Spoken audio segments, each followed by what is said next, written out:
मोक्षमार्गस्य नेतारं नेतारं कर्मसिद्धां ज्ञातारं विश्वतत्त्वानां वन्दे तद्गुणलब्धये वन्दे तद्गुणलब्धये वन्दे तद्गुणलब्धये। तत्वार्थ सूत्र महाशास्त्र की तत्वार्थ राजवार्तिक नामक इस टीका के आधार से सूत्र नंबर 38 के संदर्भ में हम लोग यहाँ चर्चा कर रहे थे, जिसमें मूल सूत्र मनुष्य और तिर्यंचों की उत्कृष्ट और जघन्य आयु के संदर्भ में बतलाया गया था। नृस्ति परावरे त्रिपल्योपमांतर मुहूर्ते, नृस्थिति परावरे पर और अपर त्रिपल्योपम और अंतर मुहूर्ते, यानी 3 पल्ले तो उत्कृष्ट आयु है और अंतर मुहूर्त जघन्य आयु है। फिर इन्हीं सब बातों का वर्णन करते हुए हम मान उन्मान आदि इन सब प्रकरणों की चर्चा करते रहे। नाप और गणना सूचक शब्द शास्त्रों में किस प्रकार के मिलते हैं, लोकोत्तर प्रमाणों के अंदर द्रव्य क्षेत्र काल भाव की अपेक्षा से जघन्य और उत्कृष्ट प्रमाणों की चर्चा की। उपमा प्रमाण के अंतर्गत पल्य, सागर, सूची, प्रतर, घन, जगत श्रेणी, जगत प्रतर, जगत घन, ये सब शब्द आप लोगों को ध्यान होंगे। इनके आधार पर अपने चर्चा की थी।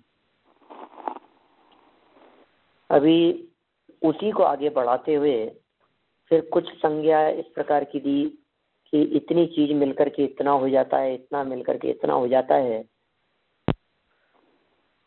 इस तरह से अवसन्नासन्न, फिर सन्नासन्न, त्रुटि रेणु, त्रस रेणु और रथ रेणु, फिर देवकुरु, उत्तर कुरु अर्थात उत्तम भोग भूमि के जीवों के बाल का अग्रभाग, मध्यम भोग भूमि के जीवों के बाल का अग्रभाग, जघन्य भोग भूमि के जीवों के बाल का अग्रभाग और फिर कर्म भूमि के जीवों का बालाग्र। इन सबको 8-8 गुना समझना चाहिए। और इस तुलना में हमने एक बात ये कही थी जो आप लोगों को ध्यान होगा कि हमारे वर्तमान में जितने बाल की मोटाई थिकनेस दिखाई देती है उससे 512 माने 512 है उसमें से छिलके निकाले जाएं तो एक बारीक हिस्से के बराबर स्थिति बनेगी उत्तम भोग भूमि के बाल की। ये बात इसलिए भी बतलाई गई कि जब पल्ले वगैरह की चर्चा करते हैं, सागर की चर्चा करते हैं और वो उत्तम भोग भूमि के तत्काल जन्मे हुए बालक के बालों की जब बात करते हैं तो उस बाल का कैलकुलेशन भी यहाँ से बराबर बैठता है। कितना बारीक बाल होगा। हमारे बाल की मोटाई मतलब 8 मोटाई बराबर 1 लीख, फिर 8 लीख बराबर जूं, 8 जूं बराबर यव माने जौ, और फिर जौ से आगे बढ़कर उत्सेद अंगुल, उत्सेद अंगुल से आगे बढ़कर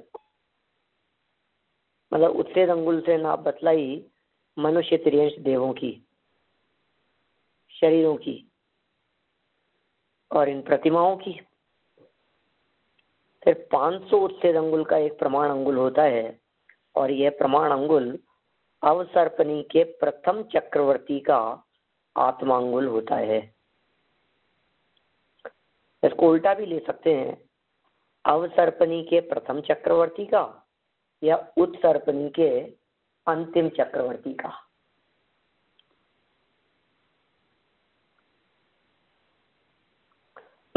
उस समय इसी से गांव नगर आदि का माप किया जाता है। दूसरे युगों में उस युग के मनुष्यों के आधार पर नाप किया जाता है। ये सब आत्मांगुल की बात कही। और प्रमाण अंगुल से द्वीप समुद्रों आदि के विस्तार का वर्णन होता है, उनकी लंबाई चौड़ाई वगैरह नापी जाती है। 6 अंगुल का एक पाद, 12 अंगुल का एक बीता, 2 बीते का एक हाथ, 2 हाथ का किशकु, 2 किशकु का एक दंड, माने धनुष, और 2000 धनुष का एक कोस, और 4 कोस का योजन। जब हम उत्सेद अंगुल से बात करते हैं तो 4 कोस का योजन उत्सेद अंगुल वाले नाप की अपेक्षा से, जब प्रमाण अंगुल की अपेक्षा से बात करेंगे तो उससे 500 गुना ज्यादा हो जाएगा, अर्थात 4 कोस का नहीं होकर 2000 कोस का एक योजन हो जाएगा। तो 4 कोस के योजन से नाप होती है मनुष्य तिर्यंचों के शरीर वगैरह की, 2000 कोस वाले योजन से नाप होती है अकृत्रिम जीव समुद्र आदि की, पर्वत नदी समुद्र आदि जो हैं उन सब की नाप 2000 कोस वाले योजन से अर्थात प्रमाण योजन से है या प्रमाण अंगुल से है। ठीक है, एक उत्सेद अंगुल से नाप, एक प्रमाण अंगुल से नाप। चलिए फिर इसी बात को आगे बढ़ा करके इन्होंने चर्चा की है पल्ले के संदर्भ में। तो पल्ले के 3 प्रकार बतलाए गए। आप देखिए 8 नंबर का पॉइंट है,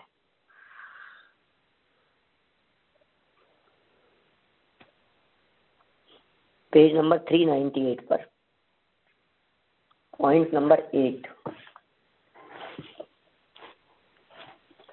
व्यवहार पल्ले, उद्धार पल्ले और अद्धा पल्ले।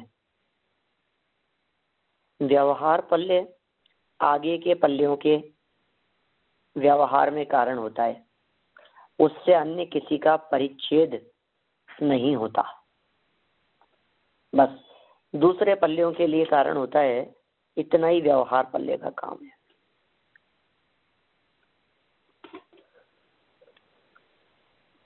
फिर असंख्यात व्यवहार पल्ले का एक उद्धार पल्ले होता है, और उद्धार पल्ले के रोमच छेदों से द्वीप समुद्रों की गिनती की जाती है।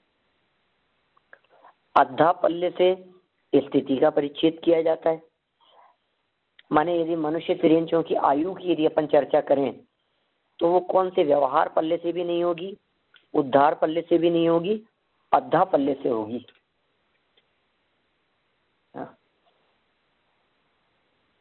अद्धा पल्ले से नापा जाएगा उसको।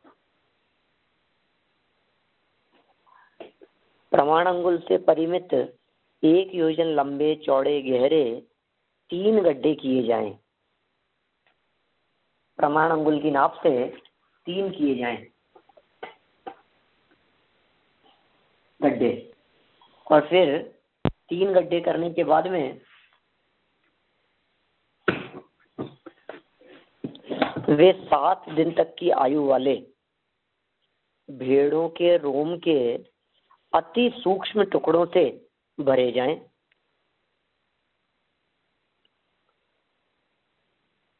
एक 100 वर्ष में एक एक रोम का टुकड़ा निकाला जाए, तो मतलब वही बाल का टुकड़ा, जितने समय में वे खाली हो उतना काल व्यवहार पल्ले कहलाता है।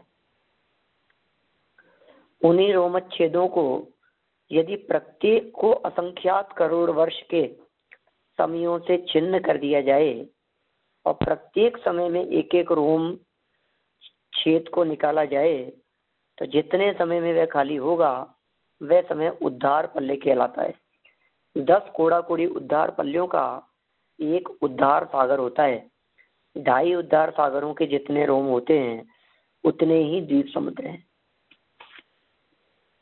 ये द्वीप समुद्रों की बात बतला दी। कुछ एक जो ऐसी महत्वपूर्ण बातें उनको आप पेंसिल से अंडरलाइन कर सकते हैं, और यदि आप उसमें देख रहे हैं, कंप्यूटर लैपटॉप के माध्यम से देख रहे हैं, तो भी उसको किसी विशेष प्रोग्राम से अंडरलाइन किया जा सकता है।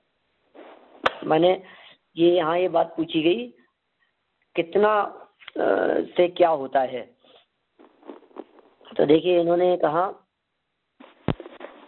10 कोड़ा कोड़ी अद्धा पल्ले का एक अद्धा सागर होता है, और 10 कोड़ा कोड़ी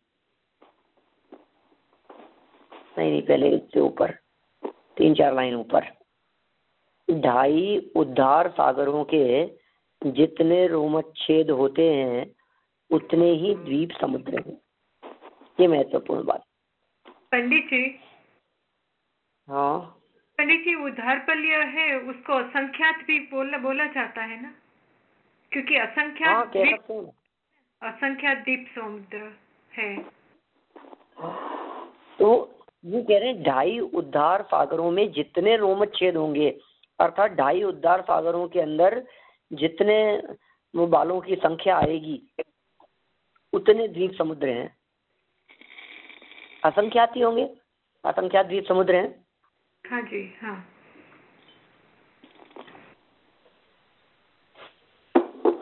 फिर कह रहे हैं उद्धार पल्ले के रोमच्छेदों को 100 वर्ष के समयों से छेद करके एक एक समय में एक एक रोमच्छेद को निकालने पर जितने समय में वह खाली हो उतना समय अद्धा पल्ले कहलाता है। माने वही असंख्यात उद्धार पल्ले का एक अद्धा पल्ले होता है, ये अर्थ निकला। और 10 कूड़ा कूड़ी अद्धा पल्ले का एक सागर होता है, जिसे अद्धा सागर कहते हैं। अद्धा तो काल की एक नाप है। अद्धा शब्द मर्यादा का सूचक होता है। 10 कूड़ा कूड़ी अद्धा सागरों की एक अवसर्पणी होती है और इतनी ही उत्तर्पणी। अद्धा पल्ले से नारक, तिर्यंच, मनुष्य और देवों की कर्म स्थिति, भव स्थिति, आयु स्थिति और काय स्थिति मापी जाती है। अद्धा पल्ले के अर्धच्छेदों को विरलन कर प्रत्येक अद्धा पल्ले को स्थापित कर परस्पर गुणा करे, तब जितने रोमच्छेद हों उतने प्रदेशों को सूच्यांगुल कहते हैं। और सूच्यांगुल को सूच्यांगुल से गुणा करने पर प्रतरांगुल होता है और प्रतरांगुल को सूच्यांगुल से गुणा करने पर घनांगुल होता है। अभी हमने क्या है एक्चुअल में आपको ये बहुत सरल शब्दों के अंदर ये बात पहले बतला दी थी। घनांगुल माने उंगली जितना प्रमाण, उसमें प्रदेशों की पंक्ति, वो कहलाएगी सूच्यांगुल। सूची मतलब लाइन, प्रतर माने उसी का लंबाई चौड़ाई और घन माने उसी चीज का घन। तो सूच्यांगुल, प्रतरांगुल और घनांगुल। इसी तरह से श्रेणी के आधार पर बात कही जा सकती है। जगत श्रेणी, जगत प्रतर और जगत घन। याद होगा आपको ये बात। जगत श्रेणी माने जगत बराबर 7 राजू लंबी एक प्रदेशों की पंक्ति, वो कहलाती है जगत श्रेणी। और जगत प्रतर क्या कहलाएगा? 7 राज्यों में जितने प्रदेश हैं वो उन प्रदेशों की उतनी लंबाई और उतने ही प्रदेशों की चौड़ाई। अब ये जो पूरा एरिया हो गया 7 राजू लंबा और 7 राजू चौड़ा, इतने पूरे एरिया में जितने प्रदेशों की संख्या है वो क्या कहलाएगी? जगत प्रतर। और उसी को 7 राजू मोटाई भी बना ली जाए 7/7/7 तो बैठता है 343 घन राजू। उसमें जितने प्रदेशों की संख्या होगी वो कहलाता है जगत घन, जिसे लोक प्रमाण असंख्यात भी कहा जाता है।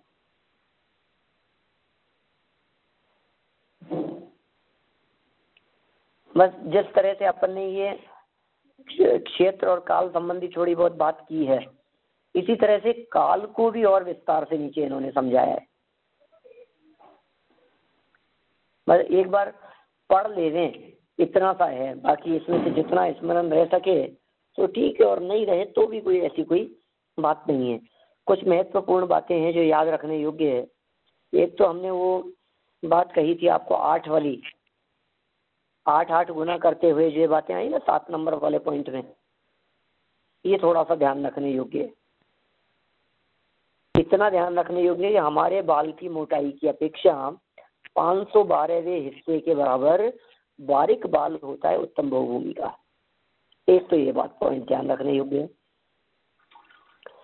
दूसरा पॉइंट, उत्सेद अंगुल क्या चीज है और प्रमाण अंगुल क्या चीज है। तो पहले चक्रवर्ती के उंगली की नाप वो कहलाएगी उत्सेद अंगुल अंतिम की, और जो पहले चक्रवर्ती की मतलब अवसर्पणी की अपेक्षा बात करें तो वो कहलाएगा प्रमाण अंगुल, उसकी नाप। तो अंतिम चक्रवर्ती और पहले चक्रवर्ती के बीच में जो करीब करीब अंतराल होगा वो 500 गुने का अंतराल होगा। तो उत्सेद अंगुल और प्रमाण अंगुल की नापों में जिस किसी भी चीज की नाप होगी उसमें 500 टाइम्स का वेरिएशन आएगा।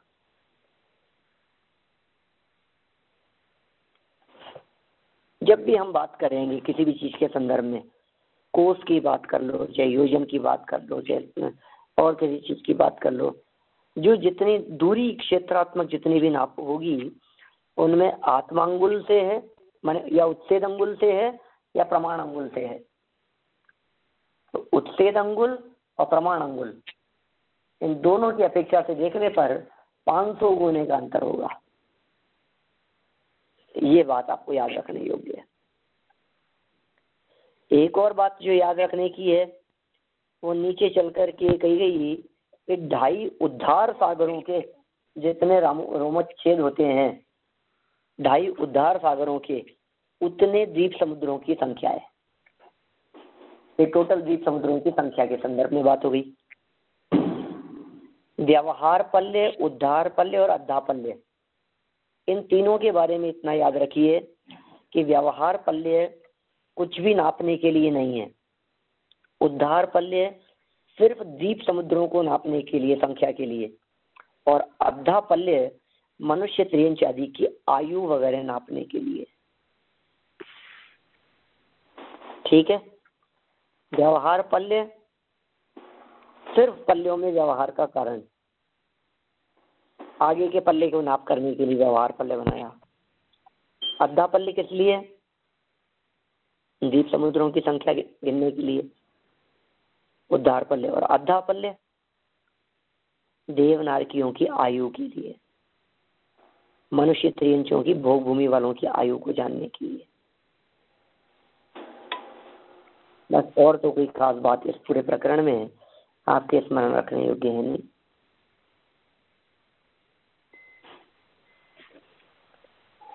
देखिए आगे मैं फटाफट पढ़ देता हूँ, सिर्फ सुन लीजिए आप और देख लीजिए, कुछ विशेष बात नहीं है। क्षेत्र प्रमाण 2 प्रकार का है, अवगाह क्षेत्र और विभाग निष्पन्न क्षेत्र। अवगाह क्षेत्र 1, 2, 3, 4 संख्या, असंख्य और अनंत प्रदेश वाले पुद्गलों को अवगाह देने वाला आकाश प्रदेशों की दृष्टि में से अनेक प्रकार का है। आकाश प्रदेशों के का क्षेत्र है ये।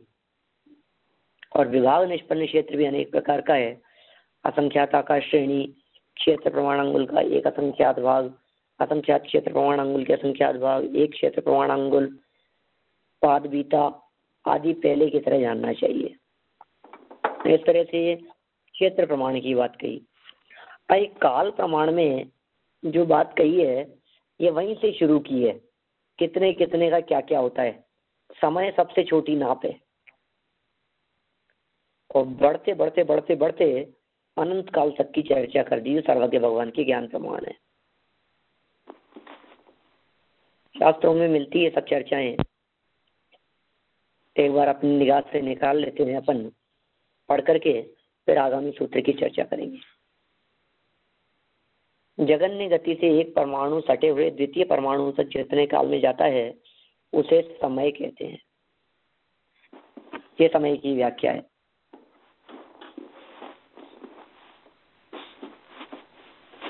असंख्यात समय की एक आवली, असंख्यात आवली का एक उच्छ्वास या निश्वास, एक उच्छ्वास निश्वास का एक प्राण, 7 प्राणों का एक स्तोक, 7 स्तोक का एक लव, 77 लव का एक मुहूर्त, 30 मुहूर्त का एक दिन रात और 15 दिन रात का एक पक्ष, 2 पक्ष का एक माह, 2 माह की एक ऋतु, 3 ऋतु का एक अयन, 2 अयन का एक संवत्सर माने वर्ष, 84 लाख वर्षों का एक पूर्वांग और 84 लाख पूर्वांगों का एक पूर्व। इसका मतलब क्या हुआ, 84 लाख वर्ष का तो पूर्वांग था, 84 लाख वर्ष का पूर्वांग था और 84 लाख पूर्वांग का एक पूर्व है। तो 84 लाख वर्ष को 84 लाख वर्ष से गुना करो तो जितने वर्ष आएंगे वो एक पूर्व में हो जाएंगे। तो करके देख लो आप, 84 को 84 से मल्टीप्लाई करके देखो तो 7056 आएगा। लाख लाख 10 बिंदी लगा दीजिए आगे, तो 70,56,000 करोड़ वर्ष।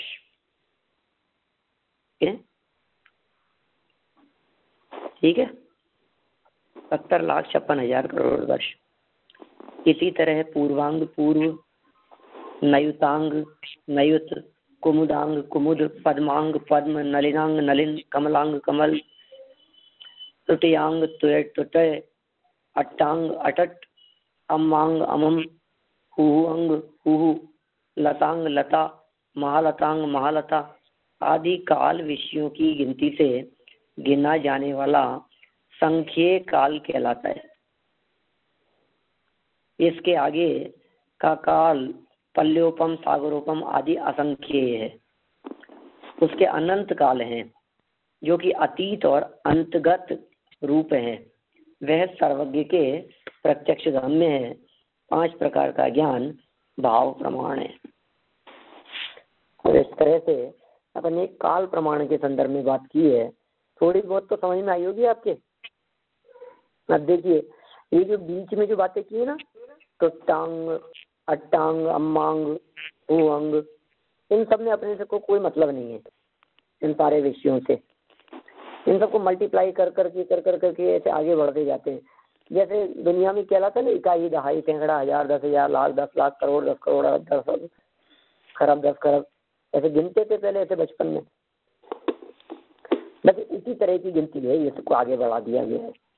पंडित जी, मैंने, हाँ पंडित जी, ये अंतगत रूप ये जरा समझाइए ना। अतीत तो मालूम है, लेकिन अंतगत रूप क्या है? अतीत और अंतगत माने आगे आने वाला, उसके अनंत काल हैं। ये ऐसा कहा ना, असंख्य हैं, उसके अनंत काल हैं, जो कि अतीत और अंतगत, अनागत भी शब्द ज्यादा उपयुक्त है मैं समझता हूँ इसके लिए, अंतगत की जगह। ये बीच वाली जो लाइन दिख रही है ना, इसको ऊपर तक कर दें तो अनागत हो जाएगा,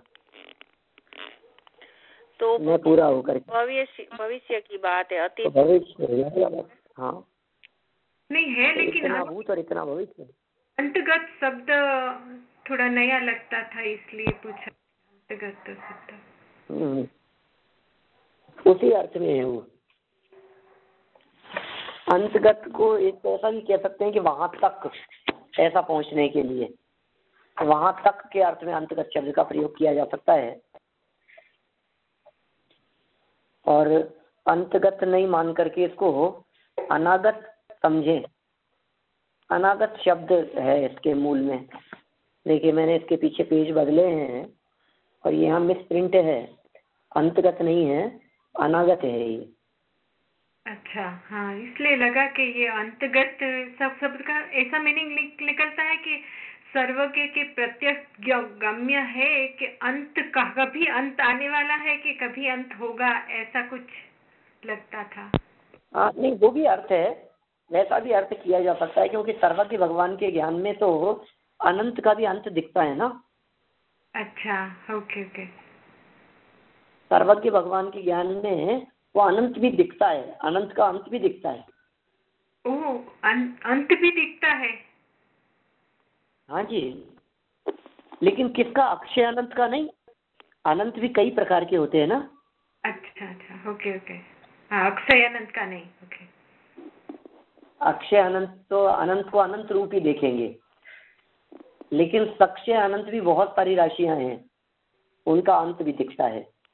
देखिए आप पेज नंबर 209, 209 पर ये जो संस्कृत दी हुई है इसका जो प्रकरण दिया है, मतलब अपन तो हिंदी वाला पढ़ रहे हैं नहीं, और 209 पेज पर अपने इस प्रकरण का संस्कृत लिखा है। ततः परो अनंतः कालो अतीतो अनागतस्य सर्वज्ञ प्रत्यक्ष है। मिली आप लोगों को लाइन?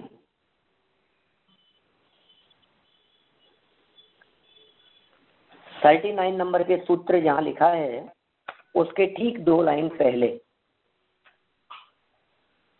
209 इसी पुस्तक की बात करता हूं, बहुत पीछे जाकर, लगभग 200 पेज पीछे जाकर के बात करता हूं।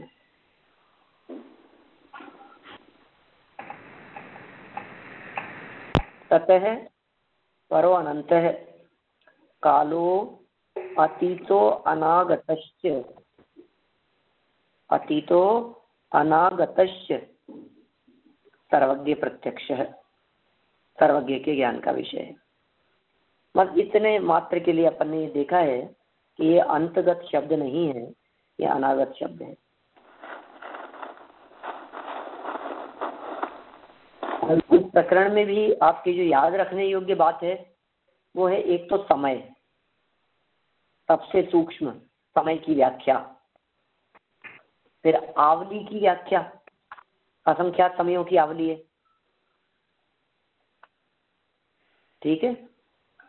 फिर उसके बाद तो कुछ ऐसी कुछ बात नहीं है। 30 मुहूर्त का दिन रात होता है, जानते हैं आप लोग। 15 दिन का एक पक्ष होता है, फोर्टनाइट इसको अपन कहते हैं। फिर 2 पक्ष का एक मंथ हो गया, फिर ऋतु हो गई, फिर 3 ऋतुओं का एक अयन हो गया। 2 अयन है ना, उत्तरायण और दक्षिणायन। 6 माह का उत्तरायण होता है, 6 माह का दक्षिणायन होता है, वर्ष हो गया। फिर 84 लाख वर्षों का पूर्वांग और पूर्व, यहाँ तक की बात थोड़ी सी याद रखने योग्य है, जो आप लोगों के ज्ञान में होगी। तो इस तरह से ये मनुष्यों और त्रियंचियों की, देवनारकियों की उत्कृष्ट आयु बतलाने के चक्कर में मनुष्य त्रियंचियों की बतलाई है भोगभूमि के संदर्भ में। त्रिपल्योपमांतर मुहूर्ते, 3 पल्योपम की आयु, और अंतर मुहूर्ते, एक अंतर मुहूर्त, जगन्य आयु, इसको बतलाने के संदर्भ में इन्होंने क्षेत्र कालाधिक का इतना लंबा चौड़ा प्रमाण बता दिया है। अब आगे देखिए 39 नंबर का सूत्र। ये अध्याय अपन समाप्ति कर दे रहे हैं आज, कोशिश ऐसी रहे जिससे अपन आगे चौथा अध्याय शुरू कर सके।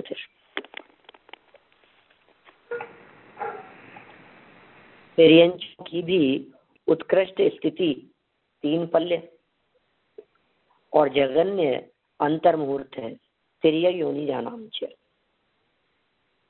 पीछे क्या पढ़ा था अपन ने? नर स्थिति, नर मतलब नर, मनुष्यों की उत्कृष्ट और जगन्य स्थिति बतलाई थी। वही त्रियंचियों की भी है। किसी ने पूछा था, आपने औरों की तो सबकी बतला दी, अब त्रियंचियों की क्या स्थिति है? तो त्रियंचियों की भी उत्कृष्ट स्थिति 3 पल्य और जगन्य अंतर्मुहूर्त है।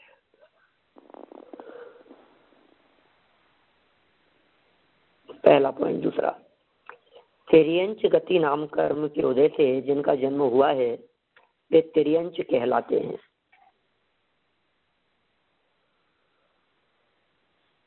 क्या तिर्यंच कौन कहलाते हैं? जिनके तिर्यंच गति नाम कर्म का उदय हुआ हो, वे तिर्यंच है। और फिर तिर्यंच एकेंद्रिय, विकलेंद्रिय, पंचेंद्रिय के भेद से 3 प्रकार के। अब देखिए, ये तो लेखक के अपने मंतव्य के ऊपर निर्भर करता है कि वो तिर्यंचों को कितने भागों में बांट रहे हैं। तिर्यंचों को कई तरह से बांटा जा सकता है। एक इंद्रिय से पंचेंद्रिय तक भी बांट सकते हैं, संगी असंगी के भेद से भी कर सकते हैं। इन्होंने एकेंद्रिय, विकलेंद्रिय और पंचेंद्रिय, इस तरह के 3 भेद बतलाए। तो ये शुद्ध पृथ्वी कायिकों की उत्कृष्ट स्थिति 12,000 वर्ष की है।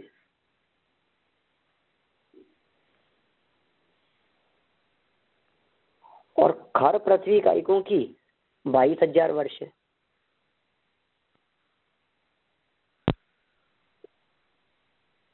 और वनस्पति कायिकों की 10,000 वर्ष, जल कायिकों की 7,000 वर्ष, वायु कायिकों की 3,000 वर्ष और तेजस कायिकों की 3 रात दिन, माने 3 दिन।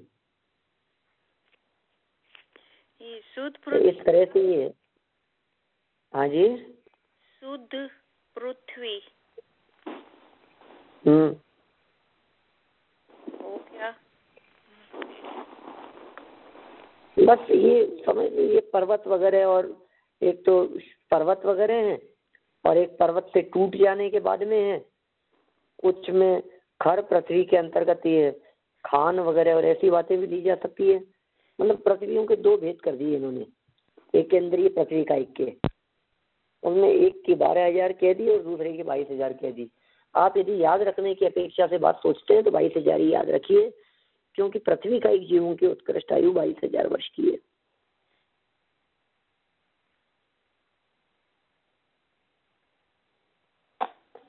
फिर वनस्पति का 10,000 वर्ष याद ही है।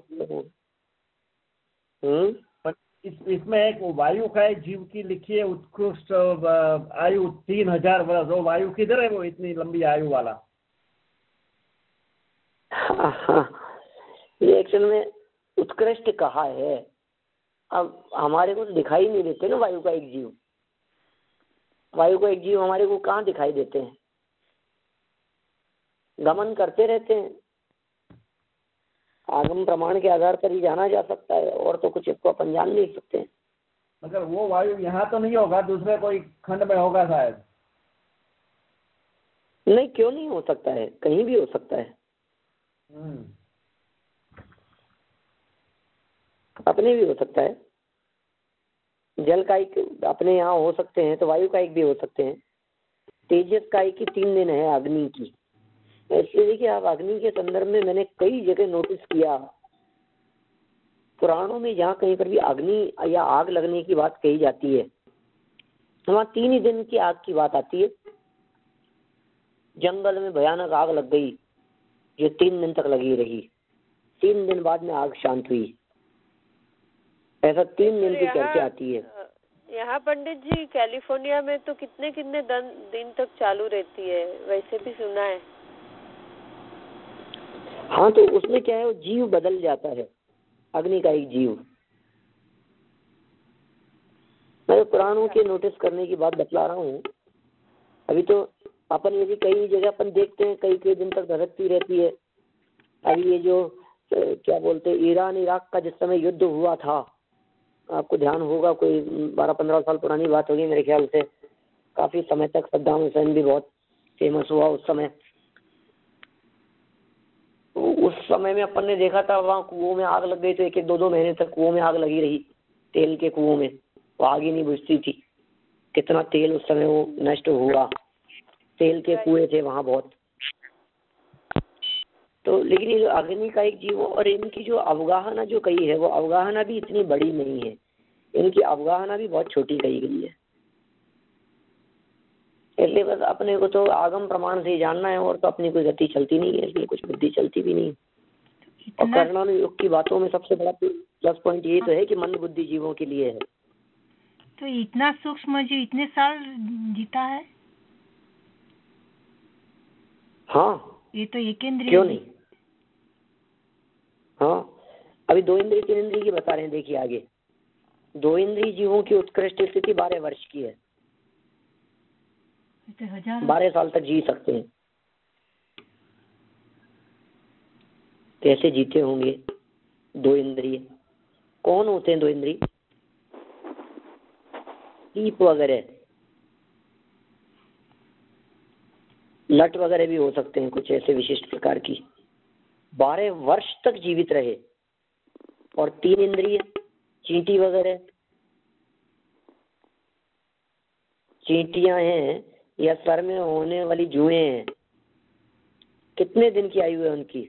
49, बस 1.5-2 महीने से ज्यादा नहीं रहेगी।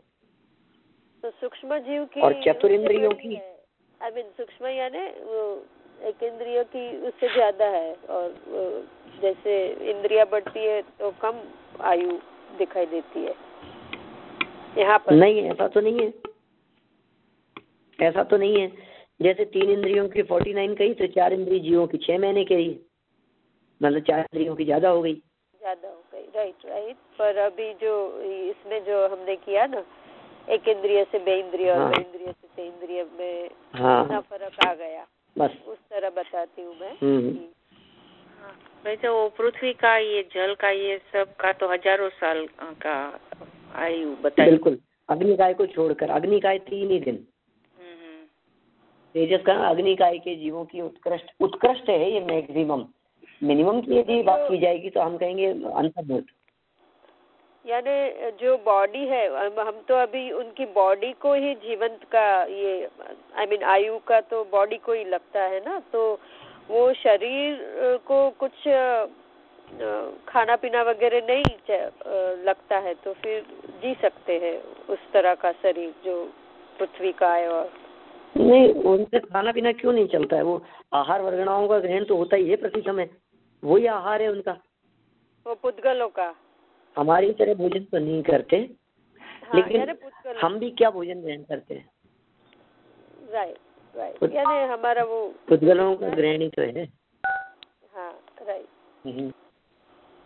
पर जो हवामान में जो पुद्गल है, वो हम लोग बोले तो हवामान से तो इतना नहीं जीना होता है ना, हवा से ही।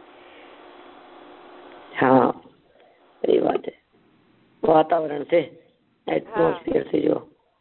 राइट। देखिए, ये द्विइंद्रियों की उत्कृष्ट आयु 12 वर्ष की है। थोड़ी थोड़ी सी बातें हैं, याद रह सकती है, कभी काम भी आ सकती है, और कभी अपने को किसी प्रैक्टिकल उसमें भी ख्याल में आती है। कहीं मच्छर हो गए मान लीजिए बहुत ज्यादा, तो इन मच्छरों की आयु ही 6 महीने से ज्यादा नहीं होती। चिंता मत करो, आप 6 महीने में खत्म हो जाएंगे। 6 महीने से ज्यादा कोई भी मच्छर नहीं रहेगा।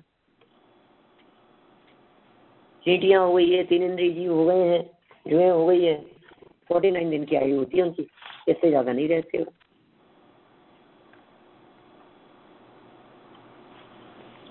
इसी तरह से आगे देखिए आप, इससे थोड़े से बड़े जीवों की बात करें, कभी कभी तो आश्चर्य भी लगती है ये बातें।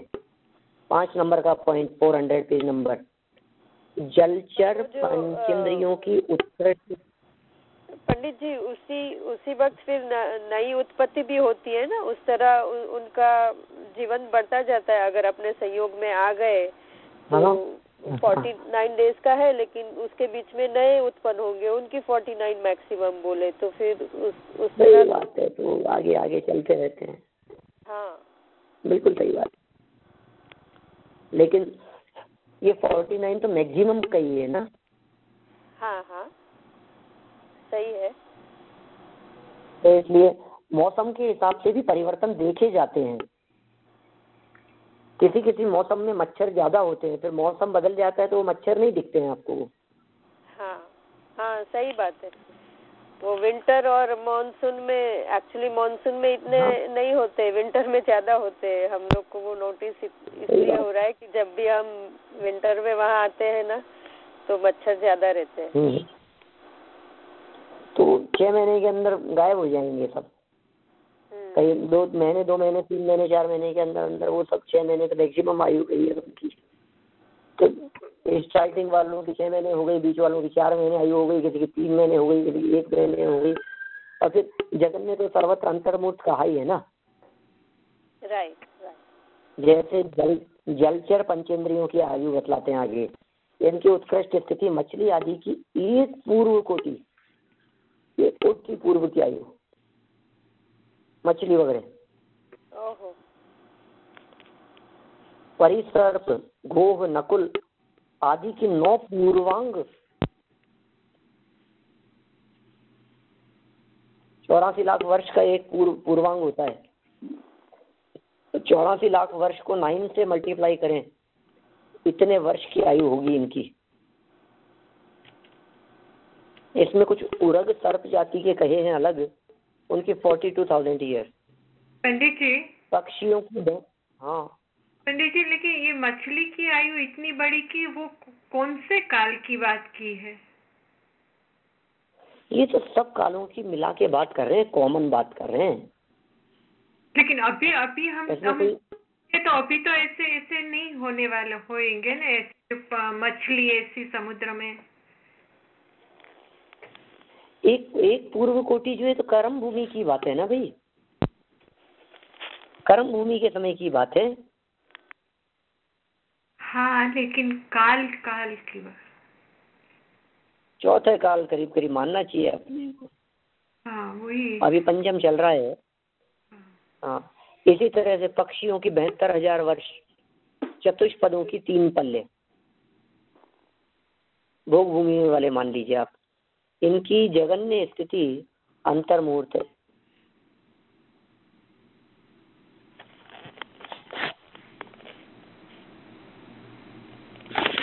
फिर आगे देखिए, तिर्यंचों की आयु का पृथक निर्देश इसलिए किया है कि जिससे प्रत्येक की उत्कृष्ट और जगन्य दोनों प्रकार की स्थिति का ज्ञान स्वतंत्र भाव से हो जाए, अन्यथा यथा संख्य अन्वय होकर मनुष्यों की उत्कृष्ट और तिर्यंचों की जगन्य यह ज्ञान होता। बोलो, यदि इसको तिर्यंचों का अलग से नहीं बतलाते तो जो नृ स्थिति परावय त्रिपल्योपमांतर मूर्ते कहा था ना, तो मनुष्यों की तो उत्कृष्ट होती है और तिर्यंचों की जगन्य होती है, ऐसा अर्थ हो जाता, गड़बड़ हो जाती इस प्रकार की। आप कुछ और महत्वपूर्ण बात कह रहे हैं, देखिए आप, एक भव की स्थिति भव स्थिति कहलाती है। एक भव की आयु को भव स्थिति कहते हैं, और एक काय का परित्याग किए बिना अनेक भव विषयक काय स्थिति होती है। समझ में आई कि काय स्थिति क्या चीज है?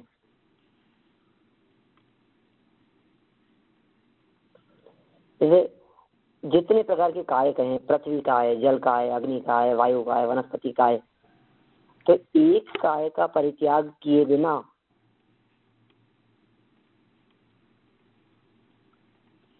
जैसे पृथ्वी काय का परित्याग किए बिना, जल काय का परित्याग किए बिना,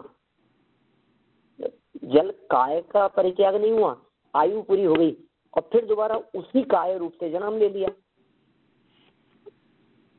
अग्नि काय से मर करके और दोबारा उसी काय रूप में जन्म ले लिया, तो कहते हैं ऐसे अनेक भव विषयक काय स्थिति कहलाती है।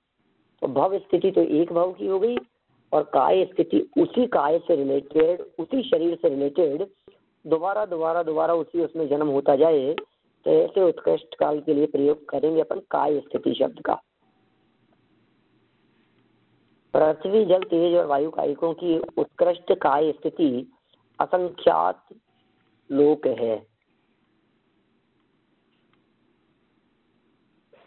पृथ्वी, जल, अग्नि, वायु, वनस्पति नहीं लिया इसमें, क्योंकि वनस्पति काय की उत्कृष्ट काय स्थिति अनंत काल है। वनस्पति काय के अंदर निगोद भी आता है ना, इसलिए उत्कृष्ट काय स्थिति के लिए अपन वनस्पति के अंतर्गत बात करेंगे और अनंत काल है, असंख्यात पुद्गल परावर्तन है। आवली का असंख्यात भाग मात्र, विकलेंद्रियों की असंख्यात हजार वर्ष, ये विकलेंद्रियों की बात, और पंचेंद्रिय त्रियंच मनुष्यों की पूर्व कोटि पृथकत्व अधिक 3 पल्ले। क्या कहा? पूर्व कोटि पृथकत्व अधिक 3 पल्ले, ये मनुष्य त्रियंचों की, ये भव स्थिति की चर्चा कर रहे हैं। ये भव स्थिति नहीं, काय स्थिति की, काय बराबर मेंटेन रहना। सभी की जगन्य काय स्थिति अंतर्मूर्त है।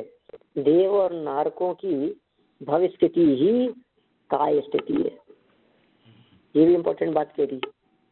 देव और नारकियों की भव स्थिति और काय स्थिति में फर्क नहीं होता, दोनों समान ही होती है। क्यों? क्योंकि देव मर के दोबारा देव नहीं होता। तो जितना भव था उनकी काय भी उतनी ही रहेगी, उससे ज्यादा नहीं चल सकती।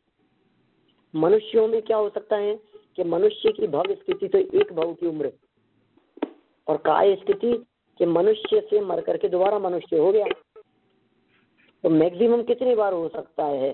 तो जितनी बार चले वो मनुष्य गति के जीवों की अपेक्षा से काय स्थिति कहलाती है। तो इस तरह से त्रिंच गति के जीवों की जगन्य स्थिति के माध्यम से हमारे को इतने सब जीवों के उत्कृष्ट जगन्य स्थिति का ज्ञान यहाँ करा दिया गया है। पंडित जी, सारी बातें हैं। हाँ बोलिए।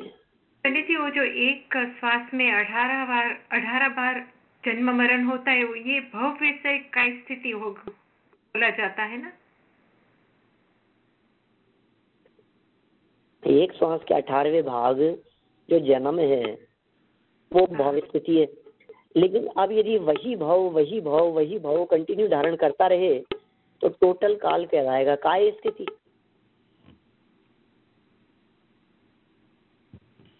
नहीं बात ख्याल में?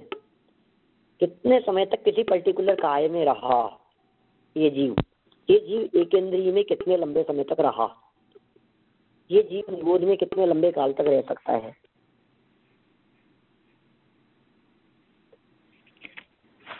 ये जीव पंचेंद्रिय अवस्था में कितने लंबे काल तक रहेगा, वो उसकी काय स्थिति चलाएगी किसी विशिष्ट काय के संदर्भ में। वो मनुष्य मर के मनुष्य कितनी बार होंगे? हो सकता है, बहुत बार हो सकता है। मनुष्य भव स्थिति के संदर्भ में 43 कोटि पूर्व तक की चर्चा आई है। 43 कोटि पूर्व 3 पल्ले।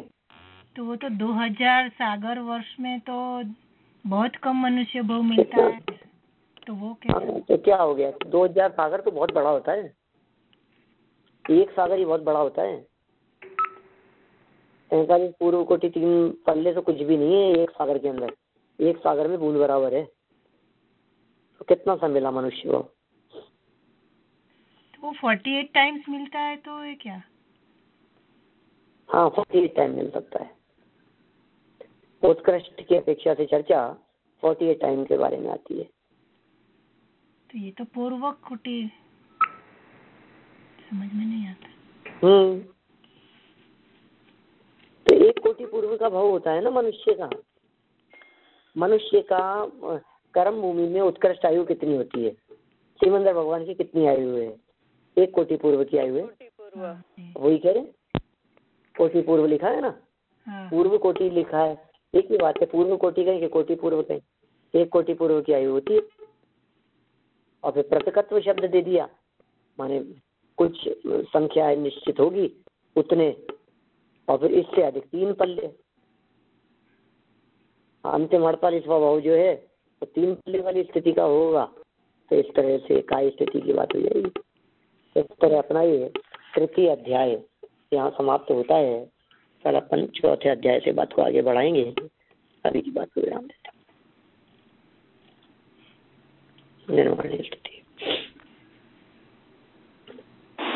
जावाणी के ज्ञान पे मुझे लोकालोक, सो वाणी मस्तक नमो, सदा देता हूँ रोक, सदा देता।